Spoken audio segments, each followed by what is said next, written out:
लोगों का केंद्रीय चयन पर्षद सिपाही भर्ती की तरफ से इस संक्षिप्त प्रेस वार्ता में सभी लोगों का स्वागत है। आप जानते हैं कि हमने 11 मार्च 2025 को विज्ञापन 1/2025 प्रकाशित किया था 19,838 सिपाहियों की भर्ती के लिए। तो उसी की प्रक्रिया को आगे बढ़ाते हुए अब हम इसकी लिखित परीक्षा आयोजित करने जा रहे हैं। उससे पहले मैं थोड़े से आंकड़े दे दूं।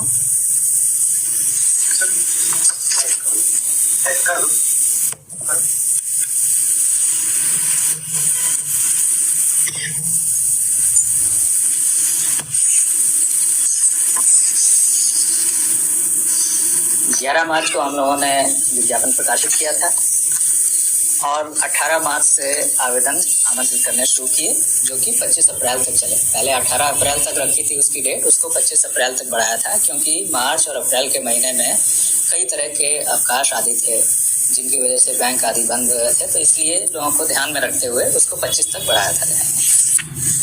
17,06,628 आवेदकों ने शुरू में इसमें रजिस्ट्रेशन किया और अंतिम रूप से अब हमारे पास 16,73,586 अभ्यर्थी हैं, जो कि जिन्होंने अपने आवेदन कंप्लीट किए, भरे और उनके जो है वैलिड हमने उनको पाया है।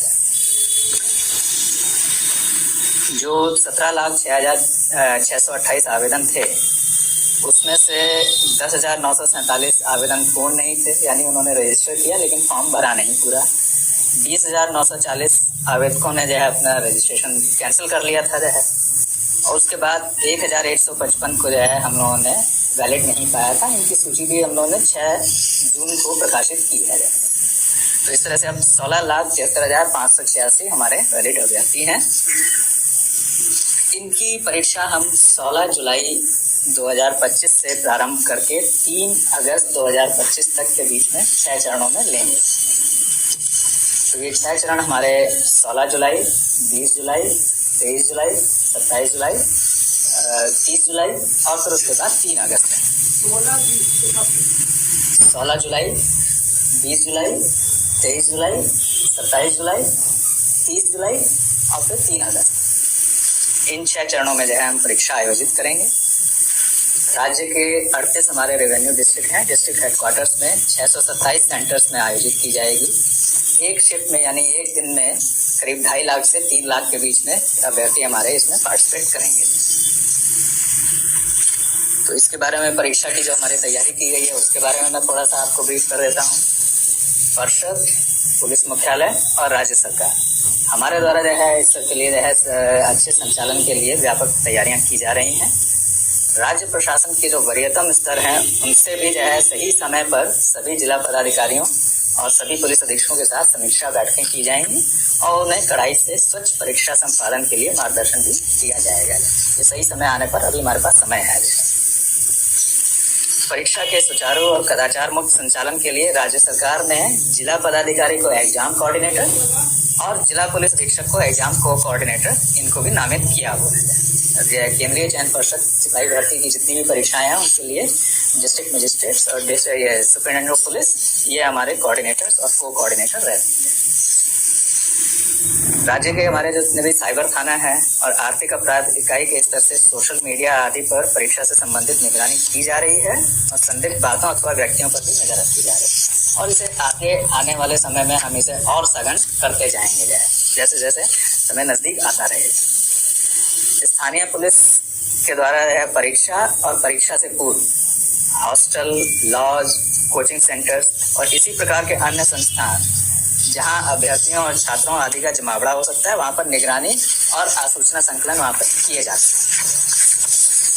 इन सब के इंस्ट्रक्शंस हो चुके हैं और ये कार्रवाई प्रारंभ भी हो गई है, आगे और सघनता से की जाती है।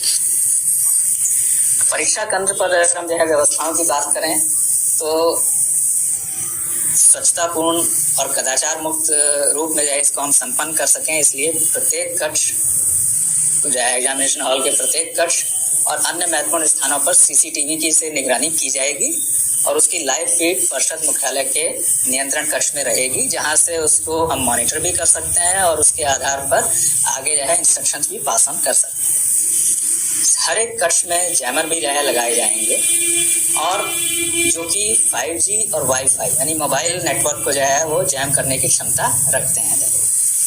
इसके साथ ही केंद्राधीक्षकों से जो हमारे सेंटर सुपरिटेंडेंट्स रहेंगे उनसे सीधे संवाद के लिए हॉटलाइन की भी व्यवस्था हम करेंगे, क्योंकि जैमर रहेंगे तो इसलिए किसी और अन्य माध्यम से उनसे संवाद स्थापित नहीं किया जा सकता है, तो इसलिए उनसे सीधे संवाद करने के लिए हम व्यवस्था करेंगे।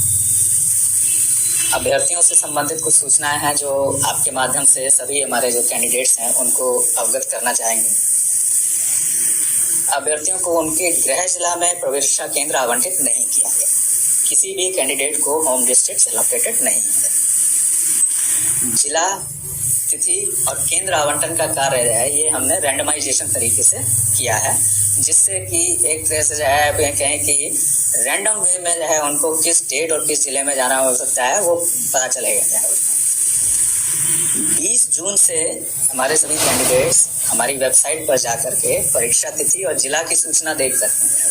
20 जून से उनको कि किस तिथि को और किस जिले में उनका सेंटर पड़ेगा उसको जो है ज्ञान करते हैं, लेकिन एडमिट कार्ड जो है वो परीक्षा से 7 दिन पहले ही डाउनलोड कर सकेंगे और उस एडमिट कार्ड में ही एग्जैक्ट एक्चुअल सेंटर कौन सा है उसकी सूचना रहेगी।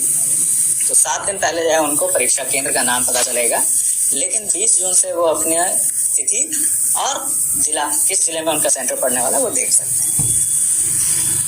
हमारी परीक्षा ये 2 घंटे की होगी, 12 बजे से 2 बजे के बीच, लेकिन इसमें उनका अभ्यर्थियों का प्रवेश सुबह 9:30 बजे से प्रारंभ होगा और 10:30 बजे तक मेन गेट से चलता रहेगा। प्रवेश के समय उनके DFMD, HHMD और जिला पुलिस के प्रशिक्षित पुलिस कर्मियों से उनकी चेकिंग और फ्रिस्किंग कराई जाएगी और उसके बाद ही उनको प्रवेश दिया जाएगा।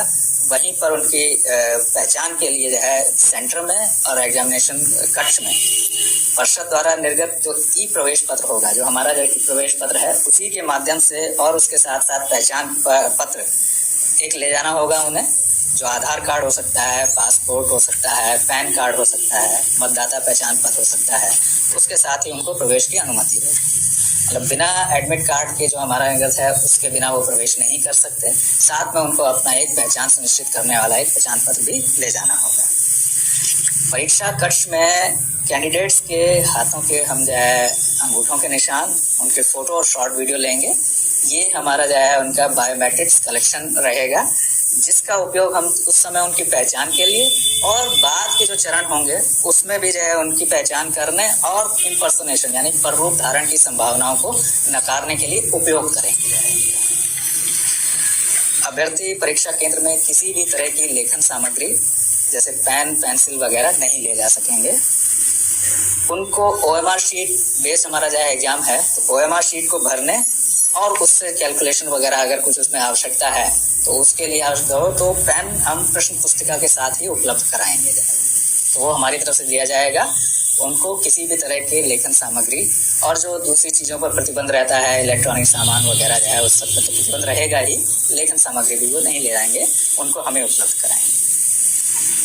आपको अभ्यर्थियों को चेतावनी और सतर्कता बरतने की भी जो है हमारी तरफ से हिदायत देना जो है उचित लगता है, तो उसके लिए कि सभी अभ्यर्थियों को हमारी तरफ से हम आगाह करते हैं कि वो सोशल मीडिया या अन्य किसी माध्यम से दुष्प्रचार अथवा झांसे में ना आए, उससे बचें। वो ये एक तरह के साइबर फ्रॉड का अवैध वसूली का माध्यम हो सकता है। इसकी सूचना तुरंत जो है वे नज़दीकी पुलिस थाना या साइबर थाना को देनी है।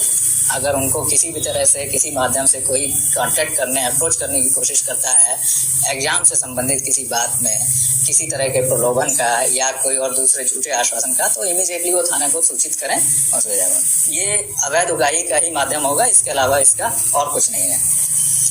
परिषद के स्तर से भी जो है किसी अभ्यर्थी को दूरभाष, मोबाइल या सोशल मीडिया के माध्यम से व्यक्तिगत संपर्क नहीं किया जाता है। इसकी मैं साफ साफ बता रहा हूँ कि जैसे है हमारे यहाँ से नहीं किया जाता है।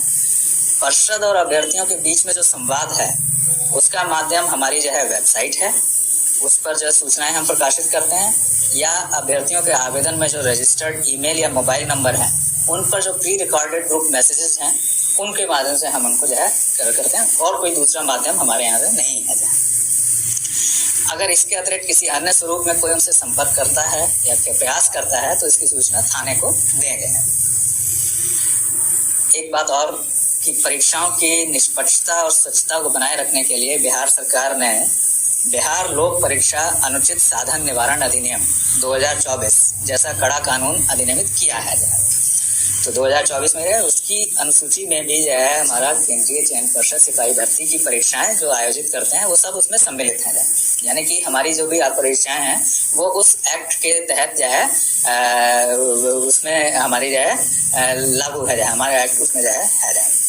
अब इस अधिनियम में अगर देखें तो किस तरह के कड़े प्रावधान हैं, तो इस अधिनियम में अभ्यर्थी परीक्षा में संलग्न पदाधिकारी किसी संस्थान अथवा व्यक्तियों द्वारा संगठित रूप में तथा सेवा प्रदाता आदि के द्वारा, यानी जो एजेंसी जो है सर्विस प्रोवाइडर्स हैं आदि के द्वारा परीक्षा की शुचिता को दूषित करने, प्रश्न पत्र लीक करने, उत्तर पुस्तिका आदि से छेड़छाड़ करने और रूप धारण, अनुचित साधनों को सुगम बनाने के लिए सुरक्षा उपायों का उल्लंघन करना। जैसा मैंने कहा कि बायोमेट्रिक्स हम लेंगे, उनमें अगर कोई व्यवधान पैदा करता है या आनाकानी करता है तो वो भी इससे कवर्ड है। या उनसे छेड़छाड़ करना, धोखा देने या धनीय लाभ, यानी कि जो है कि वो झूठा दर बता करके कि जाए कि पेपर ये है, ये प्रश्न आएंगे, ये ले लो जाए उससे, तो ये सब जो है जाली वेबसाइट आदि अपराधों को दंडनीय बनाया गया है। और इन अपराधों के लिए 3 वर्ष से 10 वर्ष तक की सजाएं हैं और जुर्माना है जो कि 1 करोड़ अथवा उससे अधिक भी हो सकता है। और सेवा प्रदाताओं और अन्य संस्थानों के स्तर से संगठित रूप में किए गए अपराधों के लिए परीक्षा की समानुपातिक लागत की वसूली भी की जा सकती है, तो उनकी संपत्ति की कुर्की और उसका संपहरण भी किया जा सकता है। तो इस तरह के कड़े प्रावधान इस एक्ट में रखे गए हैं और ये एक्ट हमारे द्वारा जो आयोजित जो परीक्षा है उसमें लागू है। ये सभी अपराध जो है संज्ञेय हैं, गैर जमानतीय हैं और नॉन कंपाउंडेबल हैं, यानी अशमनीय हैं, और इनका इन्वेस्टिगेशन डीएसपी या उससे वरीय पदाधिकारी करेंगे। तो इससे आप अंदाजा लगा सकते हैं कि गंभीरता इन परीक्षाओं की और उनकी परीक्षाओं की स्वच्छता के प्रति राज्य सरकार की कितनी है। अंत में मैं ये कहूंगा कि परिषद स्वच्छ और कदाचार मुक्त वातावरण में परीक्षा और चयन आयोजित करने के लिए कटिबद्ध है और इसके लिए सारी व्यवस्थाएं कर रही है, कर भी ली हैं, अधिकतर हो गई हैं, और इसके लिए सभी अभ्यर्थियों, उनके अभिभावकों तथा राज्य की जनता से हम लोग सहयोग की अपेक्षा करते हैं। जैसा आप जो है पिछले 1/2023 के पूरा जो है हम लोग विज्ञापन करके उसका जो है कर सके, तो उसमें भी हमारा जो है सहयोग हमको जो है जनता का, अभ्यर्थियों का, सबका जो है बहुत मिला था, जिसकी वजह से हम बहुत स्वच्छता से उसे कर सके। इसी तरह से हम ये 1/2025 की जो परीक्षाएं हैं जुलाई और अगस्त महीने में जो आयोजित करने जा रहे हैं उसके लिए भी हम पूर्ण रूप से जो है आश्वस्त हैं कि सबके सहयोग से हम इसे स्वच्छता से संपन्न कर लेंगे, और ये जो है हमारी तरफ से आपको आश्वासन। Thank you very much.